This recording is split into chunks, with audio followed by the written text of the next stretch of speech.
صبح دوشنبه 8 نوامبر شبکه‌های تلگرام بلاروس خبر دادند که ازدحام بزرگ پناهجویان از خاور میانه توسط قلمرو ولایت گرادنا به سوی مرز پولش حرکت می‌کنند.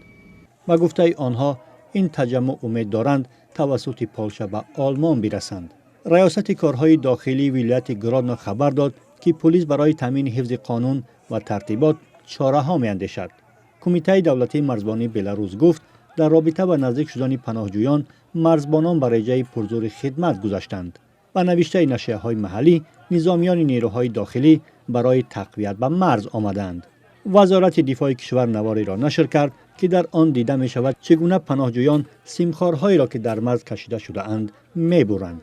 در سال جاری لهستان، لیتوا و لاتویا از افزایش شدید مهاجرت غیرقانونی طریق بلاروس را ثبت و مقامات آن کشور را در قصد ایجاد نمودن چنین وضع در مرز متهم کردند. الکساندر لوکاشنکو در نبرد خود گفت که مینسک دیگر به ترانزیت مهاجران و اتحاد اروپا دخالت نخواهد کرد، زیرا با گفته او کشورهای اروپایی علیه این جمهوری جنگ گیبریدی راه اندازی نمودند.